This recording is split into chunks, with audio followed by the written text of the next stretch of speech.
Alors pourquoi j'ai le teint vert? C'est que je suis au musée d'art contemporain de Bordeaux et je suis dans la salle d'un artiste de Hong Kong, Lester Young. On va visiter ensemble ce musée d'art contemporain. Le premier étage donc est dédié à cet artiste de Hong Kong. Ensuite, au premier, vous avez l'architecture.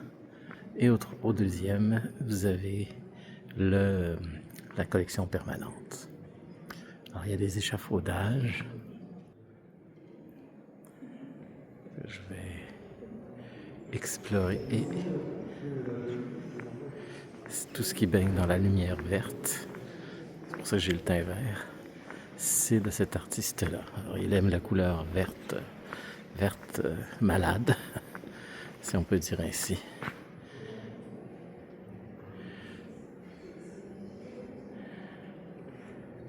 Alors j'avertis les gens qu'on est dans un musée d'art contemporain, donc ça n'a rien à voir avec les musées classiques.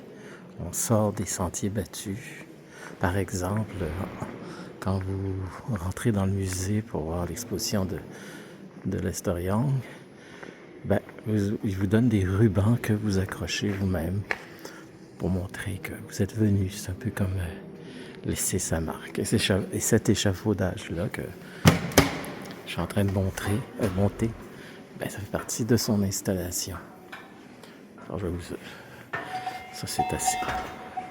Et vous voyez, en montant l'escalier, j'active des cloches. Ça fait un peu tibétain. Il y a des petites installations de lumière, vous voyez, vertes. Tout est dans le vert avec cet artiste-là. Et ici, les petits champignons, c'est ce qu'on m'a dit, sont dans sa démarche. Moi, j'appelle ça des genres de petits sapins. Bon, ça fait un peu Noël parce que c'est vert. Et vous avez ces échafaudages que vous pouvez monter tout enrubanné de petits nœuds jolis. Alors là, j'arrive dans la collection permanente.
Je suis devant la Cité du Vin, qui est évidemment un endroit sur le thème du vin. Et ce qui se passe, c'est que vous allez surtout découvrir comment est fabriqué le vin, les différents cépages. Et en haut, quand vous arrivez en haut, il y a une dégustation. Je l'ai fait il y a 2 ans. Alors, évidemment, je ne le referai pas.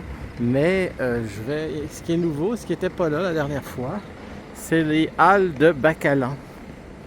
Alors ça, c'est nouveau, pour moi en tout cas. Alors, on va aller faire un tour aux halles de Bacalan. Alors, des halles, ben, c'est des endroits pour le thème de la nourriture. Alors, il y a tout ce qu'il faut. Le vin, avec la Cité du Vin, et la nourriture, avec les halles du Bacalan. C'est la grosse mode des gens d'endroits, des super bouffes, avec des plats typiques du coin. Vous avez ça dans toutes les grosses villes. Vous commandez. Les halles au départ, c'est plus pour acheter de la nourriture pour l'apprêter ensuite. Et là, vous voyez, il y a des tables au centre et les gens achètent et mangent ensuite. Là, il y a des choses, des produits du tiroir. Vous voyez, du confit de canard. Confit de canard, du foie gras évidemment. Tout ce qui fait la France. Alors, les touristes aiment beaucoup ça parce que, évidemment, il y en a pour tous les goûts. Vous voyez, maison italienne, bar à truffes, l'étal ibérique. Ben, j'y vais en Espagne, alors non merci pour moi. Le bar à truffes, la cuisine réunionnaise, pour de l'île de la Réunion. La cuisine du marché, la poissonnerie. Alors, il y a l'huîtrier. Alors, je vous parlais que on est dans une région à huîtres. Alors, c'est sûr que les huîtres, ça fait partie intrinsèque. Et il y a le bar à viande, ici, il y a des toilettes. Alors, la Cité du Vin et les halles du Bacalan, c'est situé juste à côté du bassin à flot, qui est un genre de petit port intérieur à Bordeaux. Alors, dans ce bassin à flot que je viens de vous montrer, il y a une curiosité qui n'a rien à voir avec les bateaux, mais plutôt des extraterrestres, regardez bien. Et bien là, c'est pas un montage, c'est vraiment là. C'est une soucoupe volante de 15 mètres de diamètre, faite par l'artiste Suzanne Trexter, ou Trexter. Alors, ça fait un peu fantastique, surréaliste, ça fait de la science-fiction. On dirait dans un film de soucoupe volante, les soucoupes volantes attaquent. Mais c'est vraiment, regardez, il y a un bateau resto à côté. Il y a la Cité du Vin qui est juste là. Et au loin, ce que vous voyez là-bas, je vais agrandir. Ça là, c'est une base sous-marine de la Deuxième Guerre mondiale que les Allemands avaient fait construire pendant la Deuxième Guerre mondiale. Et je crois, je ne suis pas sûr, mais je crois que Spielberg, dans Indiana Jones, à la fin, quand Indiana Jones embarque sur un sous-marin pour aller sur la fameuse île qui finalise le film, avec l'Arche d'Alliance, ben, je crois que dans ce film-là, au moment où il y a les sous-marins, ben, c'est là-dedans que ça se passe. Spielberg avait trouvé cette base sous-marine authentique. Alors voici de plus proche la base sous-marine que les Allemands, pendant la Deuxième Guerre mondiale, avaient fait construire. Imaginez la quantité de béton que ça a pu prendre. C'est immense, immense, immense. Alors là, on ne peut pas être plus proche. C'est pour vous donner ce sentiment d'immensité. Je comprends que les Alliés, quand ils ont bombardé, en ce moment bombardé la base, elle ne bougeait pas. Regardez l'épaisseur de béton. Les Allemands voulaient être sûrs que les bombes ne touchent pas les sous-marins. Eh bien, c'est réussi. C'est impénétrable. Alors, je vous amène voir le bassin des Lumières. C'est dans le fameux abri de sous-marins. C'est tellement grand, j'imagine que c'est pas dans tout l'abri. En tout cas, si c'est dans tout le Brie, il y aura de quoi voir. Alors, c'est la symphonie des couleurs de Matisse. Envahir la toile pour apaiser mon esprit. Peu à peu, cette couleur intense s'est propagée partout. Effaçons le superflu pour ne laisser émerger que l'essentiel. Moi, à 16h, j'ai rendez-vous.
De l'eau.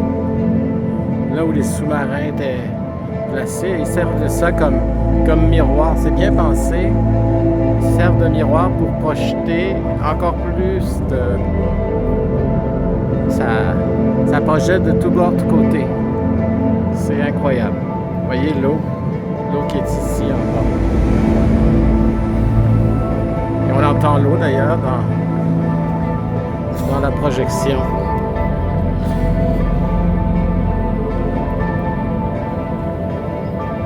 Alors, il y a beaucoup de monde, je suis content parce que les arts attirent.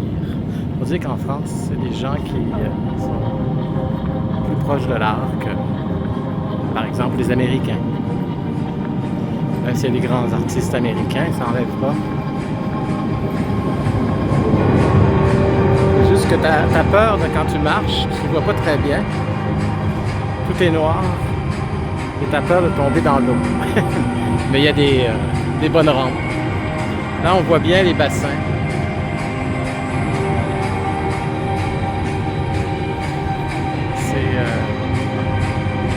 C'est impressionnant.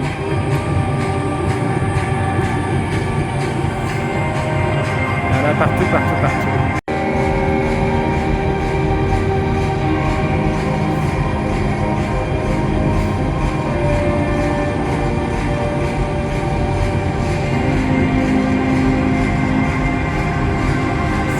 Spécial à cette exposition, c'est que vous rentrez dans la salle et tout de suite vous êtes imprégné par tout.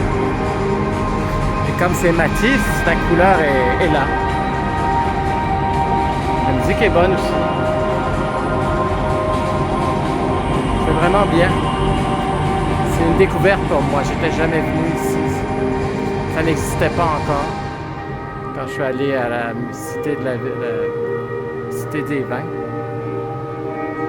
Oui, sa toile la plus connue, c'est la danse. C'est vraiment sa toile la plus connue. Celle-là aussi a été très connue, celle du haut, parce qu'elle a scandalisé. C'est ça qui a fait rendre jaloux Picasso. Picasso, quand il a vu cette toile-là, il en était malade parce qu'il aurait voulu faire cette toile-là.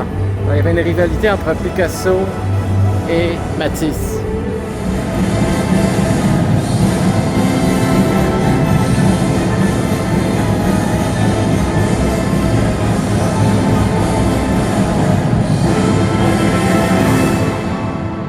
Je pense qu'il n'y a rien d'aussi gros comme salle d'exposition. J'ai jamais vu quelque chose d'aussi spectaculaire. Alors si vous venez à Bordeaux, vous voulez voir quelque chose qu'on voit nulle part ailleurs, une base de sous-marin immense pour voir des œuvres d'artistes, venez au bassin des Lumières.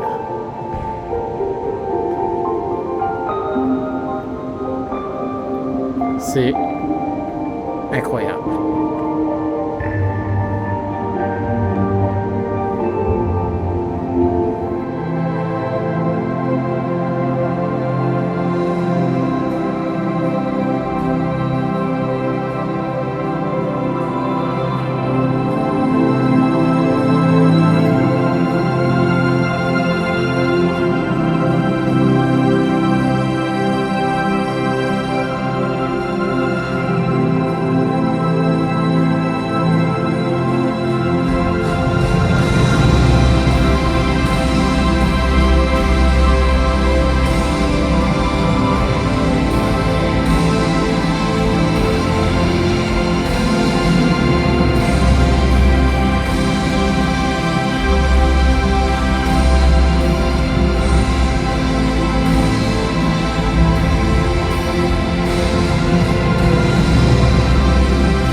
Vous voyez, Bordeaux est juste là, le centre-ville. Et moi, je vais aller sur ce qu'on appelle la rive droite. Le quartier de la Bastide. Vous montrer deux, trois petites choses pour terminer la visite. Là, je suis sur le pont. Vous avez le pont de Pierre qui est plus loin. Mais moi, je suis sur le pont plus récent, comme vous pouvez voir, le pont Chaban-Delmas. Où il y a une plateforme qui s'élève quand un gros bateau veut passer.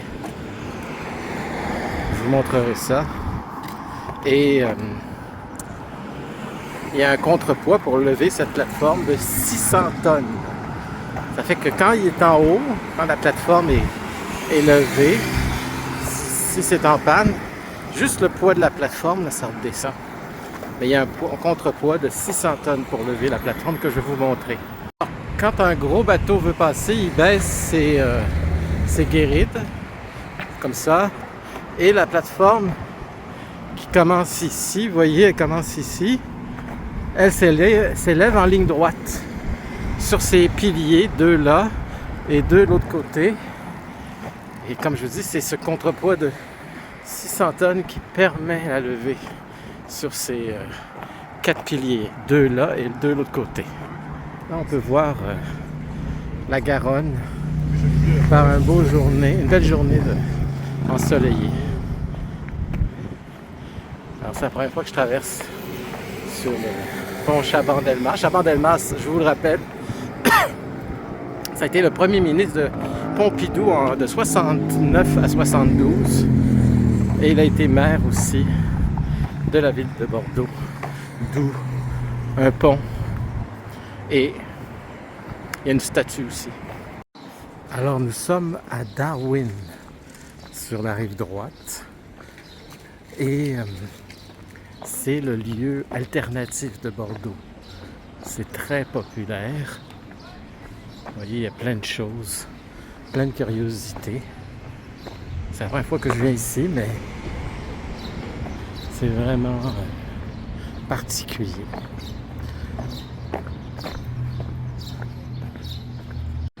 Alors, ce qu'il faut savoir avec Darwin, c'est que c'est une ancienne caserne militaire qui a été donnée à la ville à des jeunes pour en faire un genre de centre alternatif très tendance que toutes les villes ont. Vous voyez, regardez le café. Puis, regardez la structure qui est en haut. Vous voyez cette structure immense dans ce café avec des singes, d'où l'expression Darwin, l'évolution de l'homme sur le singe. Regardez ça. Voilà un singe. Alors Darwin, c'est ça, c'est là où les jeunes se tiennent. Regardez des endroits pour faire du skate. Le soir, il paraît que ça bouillonne. Alors je voulais absolument vous montrer ça.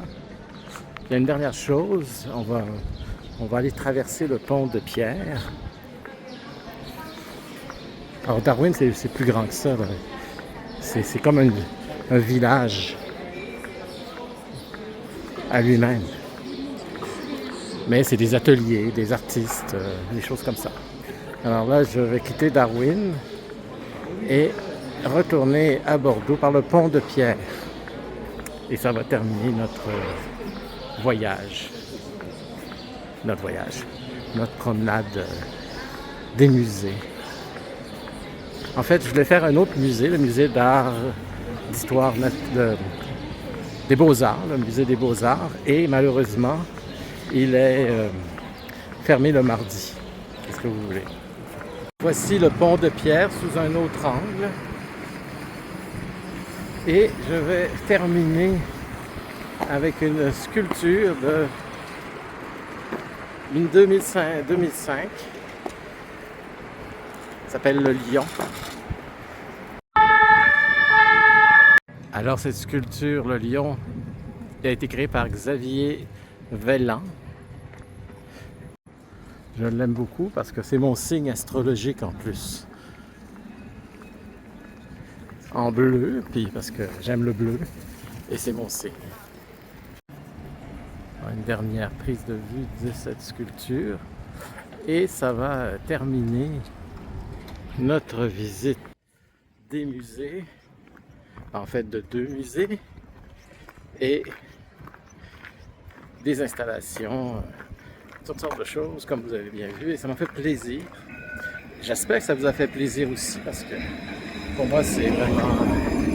Je découvre avec vous aussi certaines choses. Il y a des choses que je connais, des choses que je connais moins, ou pas du tout. Alors, ça me fait plaisir de partager avec vous mes découvertes. Et je vous souhaite une belle fin de journée, si c'est la fin de la journée. Un bon début de journée. En tout cas, une journée à votre goût. Bye! Et n'oubliez pas de vous abonner en bas ici, en bas de votre écran, là sous l'écran. Vous avez mon abonnement pour me suivre dans mes aventures de voyageurs, de bourlingueurs comme disent certains.